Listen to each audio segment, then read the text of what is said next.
Welcome to Rebellious Wellness KPIs. Let's get curious about what your body and mind are really saying.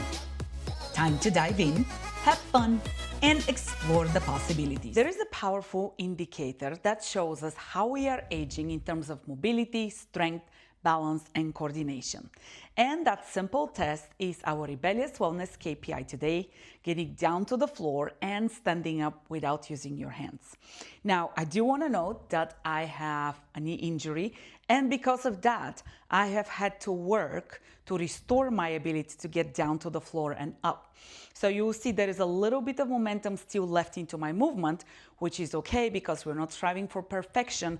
We want to maintain our ability to move, or we give up and lose it. And it's really a choice. So let's go through what's the ideal way to get back down, and then what are some alternatives that we can use to safely make our way down to the floor and up. Of course, please make sure that you're safe. If you need to use the wall or a piece of furniture for stability, go ahead and do that. Let's position our feet about hip width apart.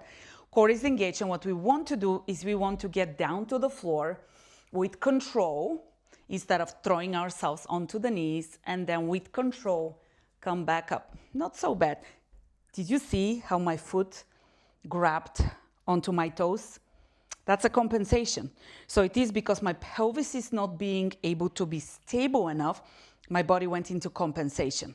So if I don't pay attention to this and I don't correct this pattern, which just happened just now as I was demonstrating, that is something that can turn into a perpetual problem and something that turns into a problem going down the road. So let's say if you're like, there's no way I can come back down. Another safe way is you can take one leg forward, and this is where you can use a piece of furniture. And then what you're going to do, core is engaged. You're going to see if you can safely come back down. Now, your pelvis is aligned forward. The ball of the foot is evenly curled down, so all of the toes are curled. Core is engaged. Now I'm going to press through the back of the thigh. Now, you can use your hands, but what I don't want you to do is, and like wiggling around. A lot of times you'll see one leg going out to the side. You'll see like, it looks something like this. That's like all sorts of out of alignment. You want to stay squared.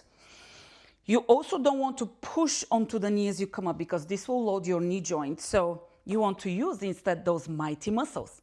So if the hands are here, you can use them, or you can use a piece of furniture or the wall, or your core, and you're going to push and come back up.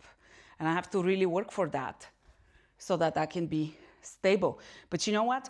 I could not even think about getting down to the floor before, or forget about getting up. And you can see how far I have gone. So when you work on things, they improve. And what I invite you to think about today is, how did you do on the test? And also, where are you giving up on not moving? And where are you choosing to fight for your right to actively age and be able to sustain doing the things that you want to do?